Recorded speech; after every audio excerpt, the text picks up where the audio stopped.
with a big, heavy blanket and a great book. Well, you take care of the blankets. We got the book for you. The new book, now out in paperback, was a national bestseller last year. We Were the Lucky Ones by our guest, Georgia Hunter. Georgia, welcome to Big 550 KTRS here in St. Louis. Thanks for having me. You betcha. First of all, you're blowing off St. Louis on your book tour, you know. That's not good. Talk to Penguin about that. Yeah, we'll get on that. We will talk to Penguin about that. That's outrageous. We love to take care of authors here in St. Louis. I'd love to come visit. You started this book when you were how old? Well, I guess if you rewind to the very earliest inspiration, it would have to be 15 when I discovered this piece of my, the book is based on my ancestry. So I had no idea growing up that I was a quarter Polish, Jewish, or that I came from a family of Holocaust survivors. So at 15, when I discovered that was probably the first spark. And then at 21, at a family reunion, I learned more about the family history, kind of the greater story of the 5 siblings and how they each survived, my grandfather being one of them. But it wasn't until my 20s, when I was 2008, when I finally put a stake in the ground and said, okay, this is a story that I need to research and record. But when you started the story in 2008, it wasn't even a book in your head. You just wanted to find out the other story. Yeah. Absolutely. The mission was to just get the family history down, because I had these little snippets, you know, a brother of my grandfather's that was shipped off to Siberia, but no one knew why, or, you know, except that, you know, obviously it was under Stalin's regime, but he, you know, that was a mystery, his piece of it. I didn't know exactly how my grandfather made it from France to Brazil. I didn't know how. I heard little bits and pieces, these hidden secret weddings and hikes over the Alps while pregnant, and that's just like, they left me kind of baffled and extremely curious to learn more. So really the goal was to just get the story down for the sake of the family and then for the sake of future generations, so that we would never lose it. The book is called We Were the Lucky Ones. I'm surprised. I thought that growing up in a family like that they would want to tell the next generation every little detail of their story. I know. And I think some did. And even some of my grandfather's siblings did. They held on to the Jewish faith, and they did keep the stories alive a bit more so than my grandfather chose to. I think he was just one of the other side of those survivors who kind of disassociated with that piece of his history once he made it to safe ground in the States and started a family. And it was just, you know, he was consumed with his career, his family, with keeping everybody safe and secure. And so I don't think of it as some huge secret. If I had known to ask, I'm sure he would have told me about it, but it just wasn't part of our everyday dialogue. And he was very sick by the time I was maybe 11 or 12, so he died when I was 14. I was very young, and it just wasn't a part of our conversations. Were you a writer, Georgia Hunter, or because people can't put this book down and grab friends who are walking down the street and say, you have to read this book, written by a real writer? Before you started, were you a writer? I love to write. My father was a writer. We have lots of writers in the family. But no, I studied psychology in school, and I wrote.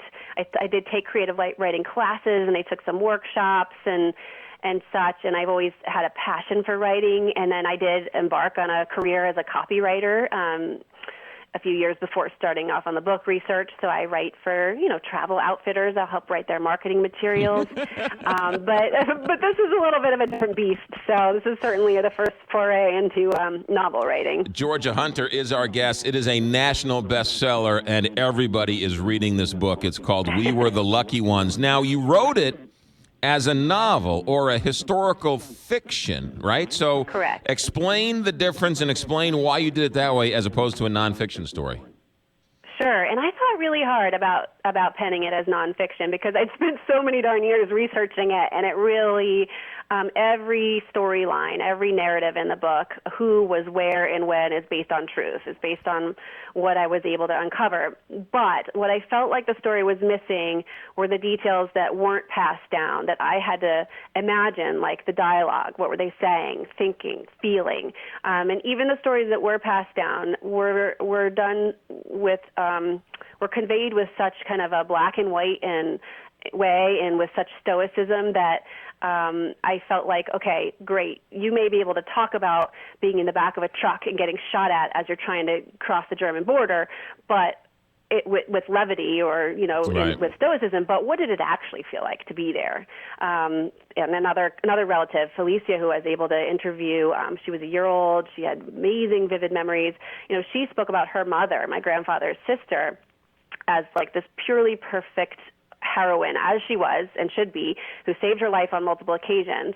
But here I am halfway through recording, researching, writing the book, and I have my own child. And all of a sudden I realized, okay, what would it really feel like to be in Mila, her mother's shoes, to be a single mother with a 1-year-old baby at the start of this war, to not know what the right decision is, how to keep yourself and your child safe. So I just kind of felt like in the end I needed to allow myself the creative license to bring those details to life, to make it feel more human, more colorful, and hopefully maybe even in the end bring the story closer to the truth, to how it actually was at the time. Georgia Hunter, when did you realize this was a book? Oh, gosh. It started as a timeline, and it was color-coded by sibling. It was this big rainbow of who was where and when.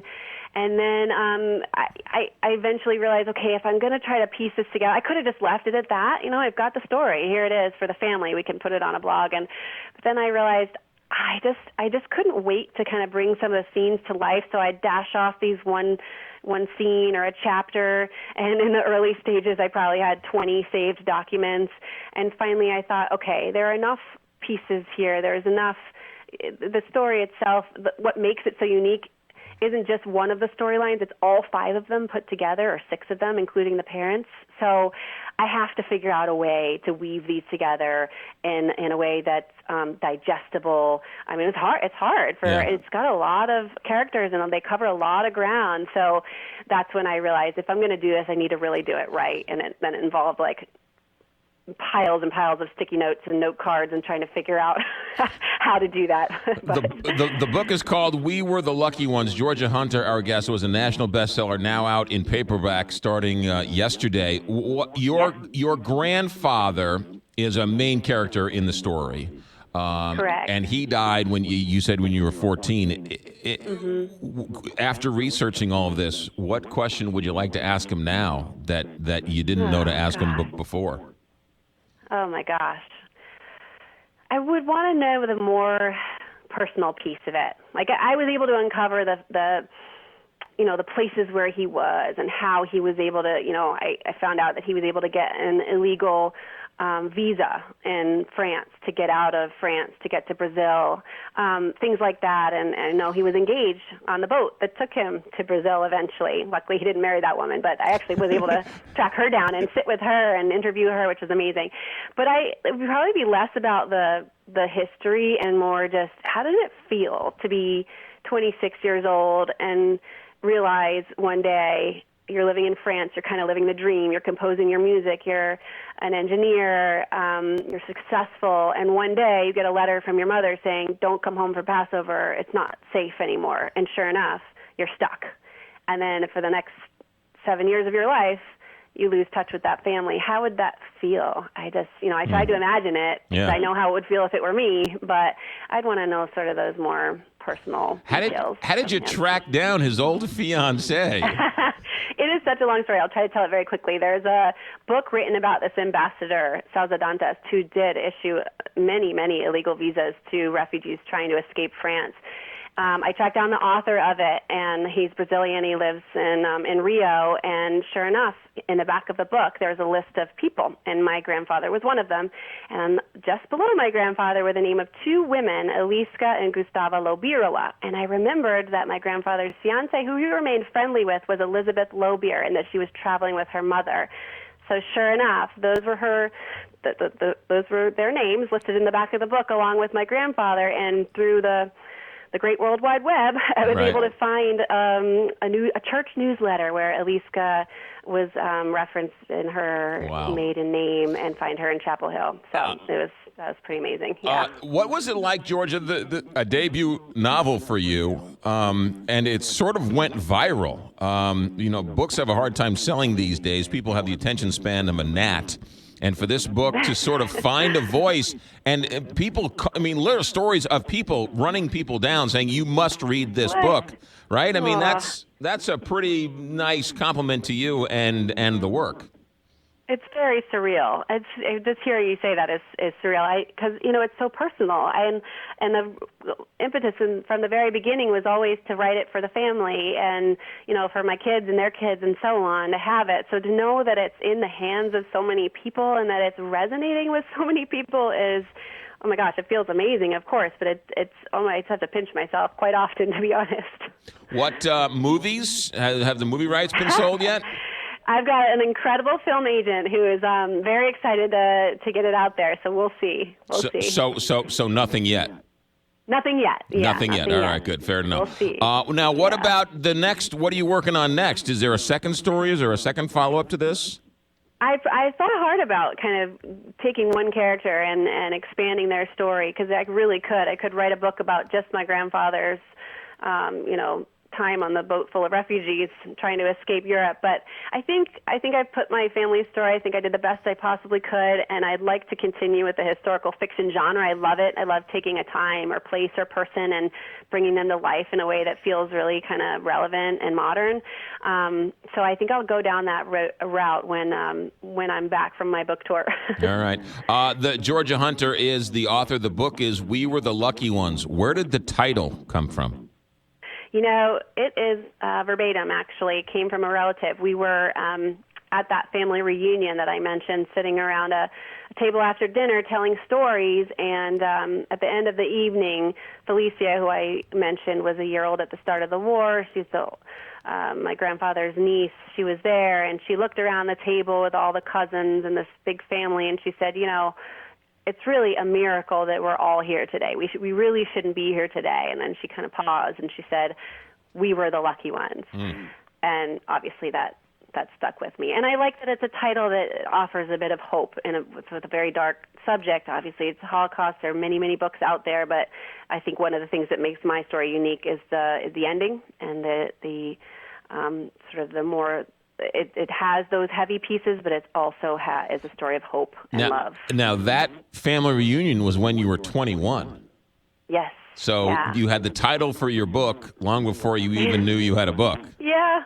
So I guess it stuck with me. It was, like I said, that's probably when the idea to write the book was seeded. And, I was so eager at the time to ask her, well, what do you mean you were the lucky ones? And tell me more. And exactly why? Like, how did you manage? But it wasn't the time. I sensed that, and I wasn't ready to ask the question. So, but I think that curiosity was there. I have the paperback. I don't have the hard copy, but there are no pictures. Was that a conscious decision? Yeah, yes. And I kind of asked, well, I've got so many amazing, not so many, but, a dozen amazing photos we could include. But again, going back to the fact that we're calling it historical fiction, allowing people to kind of imagine for themselves what these characters looked like. Right.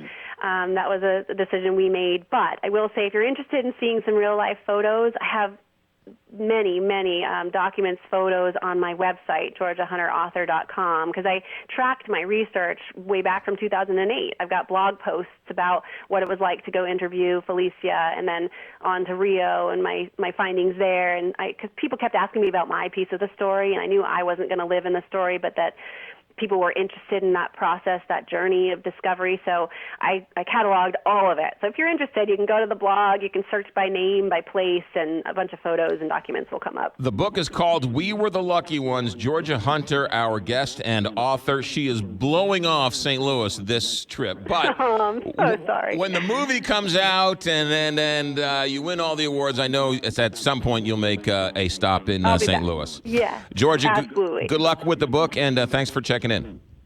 Thanks, McGraw. Have a good one. You got it. Georgia Hunter. The book is We Were the Lucky Ones. PenguinRandomHouse.com. We were the Lucky Ones.com. This is getting all sorts of attention. We're thrilled to spend a couple minutes with her as they start the book tour for the paperback. Looking for a good book? We Were the Lucky